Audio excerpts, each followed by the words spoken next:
Have you ever been accused of something you did not do at work and suspended over it? Now, imagine being in this situation and your continuous stay in the UK and that of your family is solely dependent on your job.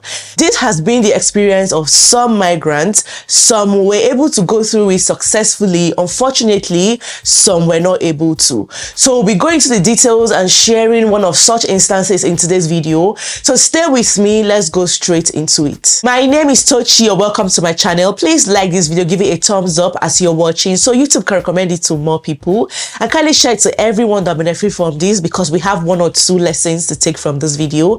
And to all my returning subscribers, you guys are amazing. You're welcome back to today's video, and if you're yet to subscribe, I honestly don't know why you haven't yet. Please click on the subscribe button right now. Thank you. Guys, you wouldn't believe what some people are actually going through. That is why it's good to be kind as human beings. It's not easy living abroad. Like, being an adult is difficult, but being an adult and living abroad is another kind of difficult, because you deal with a whole lot of things, and sometimes some people don't even understand. So yeah, somebody wrote an email to me and he wants me to share this story or his experience so that everybody can learn from it. Okay, so we're just going to read through it quickly, and yeah, I'm going to share it anonymously, obviously, so feel free to send me an email. Don't worry about it, your identity will not be revealed. So it reads, "Hi Tochi, how are you doing? I hope you're well. First of all, thank you for all the work that you do. I really enjoy your videos and I always learn something from you. Thank you for your kind words. I just watched one of your recent videos where someone shared their experience working in the UK, and it reminded me of my own story. I thought I'll share it with you because I know someone out there could take something from it, especially about the importance of joining a union, particularly if you work in care." So here is what happened.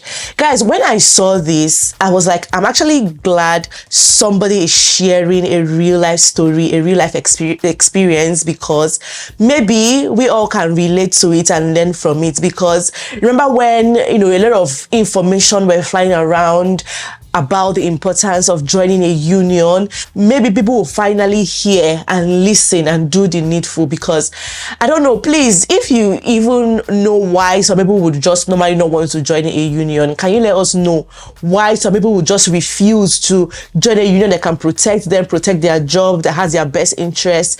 Is it the monthly fees you pay? Is it that you just prefer to be on your own and deal with stuff alone, especially living abroad, navigating a new country, a new job, a new system all by yourself? Don't you think it's just best to protect yourself somehow, just have a covering?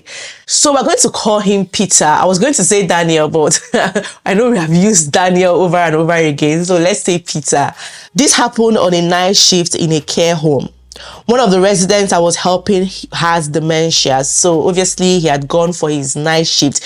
He said he does night shifts regularly, like he's mostly on night shifts, and I know that a lot of us can relate to a lot of people, because most people just prefer to do night shifts because that's what works better because of childcare, family dynamics, and all of that.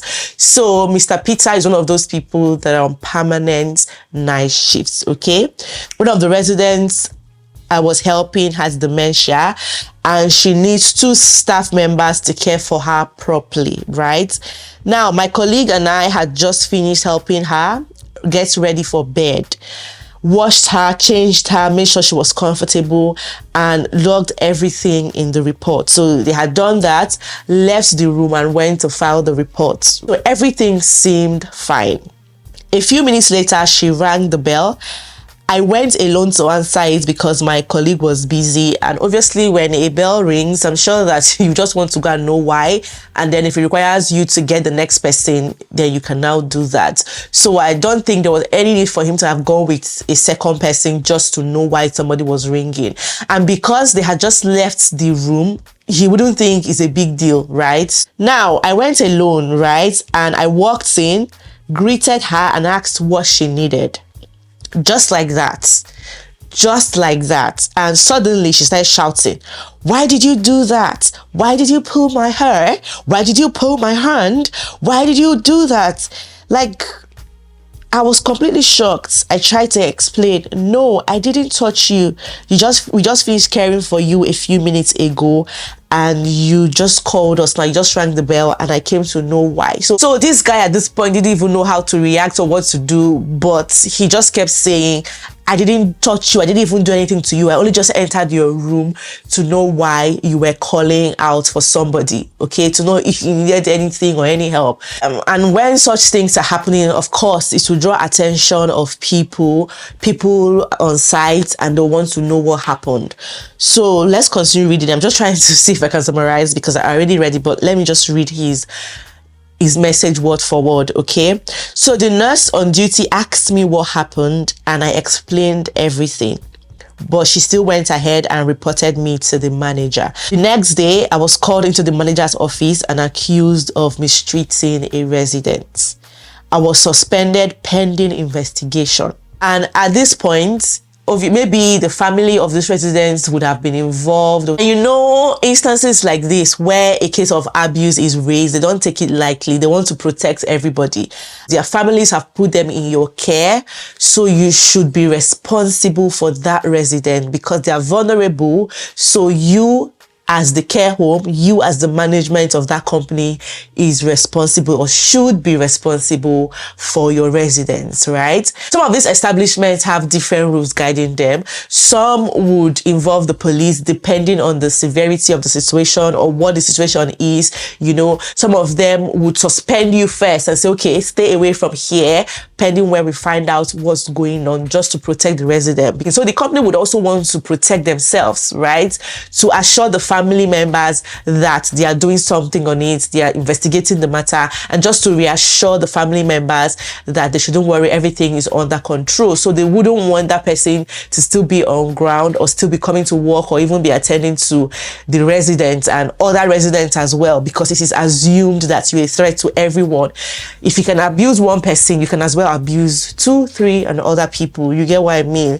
So this guy, being the victim here, was suspended. And guys, you are on a certificate of sponsorship. You see the COS, a lot of people are taking so many things, taking in a lot of things that on a normal day you wouldn't want to, simply because you still want to keep your job and you still want to stay in the UK and be sponsored, because that's literally what's keeping you in the UK. That's your certificate of sponsorship. If you know the shit so many people have taken just because of that, what they've had to endure and take in just because of that, you'll be shocked. And you know how difficult it is getting a job in the UK, especially at the moment. It's so difficult. Do you know how many people that tell themselves it's only for a while? Like every morning or every night when they're going to work, they just take a deep breath and say, yeah, it's only for a while. Let's go and do this. Do you guys know? Like, it's crazy when you don't even have the option of leaving a toxic work environment. Is crazy. And not only is your stay or your living in the UK dependent on that job or that COS, that of your family is also tied to you as well. You all know how it works, right? Moving on, he said, the next day I was called into the manager's office and accused of mistreating a resident. I was suspended pending investigation. From that moment, I felt terrified. I honestly thought I might lose my job over something I didn't do. Here's where the union came in. Remember, he already told us that he wants to share the importance of joining a union, yeah? So he said, I had joined just a month before, and thankfully, they immediately assigned a representative to me. Having someone there who knew what to do made a huge difference. The union rep came with me to the disciplinary hearing, helped me present my side, and ensured my explanation was heard. During the hearing, some staff also spoke up. They confirmed that this resident had a history of making false accusations. She had even accused other staff of slapping her before, which wasn't true. Thankfully, there were enough people present to show that this pattern was likely repeated, which helped support my side of the story. Now, this is actually a good thing, and I'm just glad that things went this way and went in his favor. It could have just gone south. Imagine when it is your word against their word. Like, no cameras, no witnesses, nobody was there, nobody can vouch for you, nobody can say, oh, or even against the other person. You get, so it could be hard to prove sometimes, you know, depending on the situation and what's on ground. But thankfully it went this way. And again, like he said, there were people there. The union sent a representative to him, even though he had just joined. Yeah, joining the union helped, but these witnesses, you know, also helped as well. So putting all of that together actually helped his case. In the end, I was completely cleared of all allegations. The company even apologized for the situation. I kept my job, my reputation remained intact, and I felt such a huge weight lifted off my shoulders. I can't even imagine how it would have gone if I hadn't joined the union. From the moment of the suspension, I was scared and stressed. But having someone there to represent me, guide me, back me up, speak for me made all the difference. One smart decision, joining a union, completely changed the outcome for me. So he feels like joining the union actually helped, because sometimes, you know, fear can make people lose something. Like fear without confidence, you're scared, you're like, oh, my job is dependent on this, what do I do, what do I say? And trust me, they take every word that you say literally. You can say, oh, I didn't mean that, oh, I meant this, but you just said something, like you just said this, you get. So you need to have somebody that understands the system, understand how things work most times. That's why you have lawyers represent you in court, because they have the right words to say. They know how to defend you. You might be innocent, but because you're left to defend yourself, you might not know what to say. You might even say the wrong things. You might even say things that will put you into trouble. You get.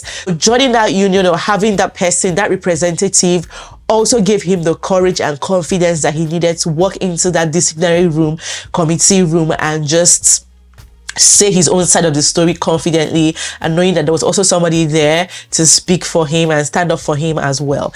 That kind of room can be very intimidating, because everybody is there and you're just here alone. You know, so it's always good to go with somebody. It's always good to cover yourself, have a covering, protect yourself at all times. So he said, honestly, it's a reminder for everyone working in care. You never know when something like this could happen, and having support can make all the difference. So thank you, Mr. Peter. You have said it all. In fact, your message is self-explanatory. Like, we get your message, we understand everything you're trying to say, and we thank you for sharing. And I'm so sorry you went through that, because I'm very sure it wasn't funny at the time, but thank God that everything is now history and that you're not able to share. If you're a worker and there's a union that covers people in your field, do well to join one. Like, you just never know, anything can happen. And I've also heard other instances, other stories of people that were in serious situations, that faced serious challenges at work, and their unions came through for them. So yeah, that was it. I want to hear what you guys think in the comment section. Have you experienced something like this before? Have you heard about stories of people that were wrongly accused at work, able to pull through? You know, we want to learn from each other in the comment section. And also, if you have any story or experience you feel like people can learn from as well, please send me an email. My email is in the description box, and I'll try to leave it on the screen as well. It's tochiestherbiz@gmail.com. Thank you guys for watching. I'll see you all in my next one. Bye-bye.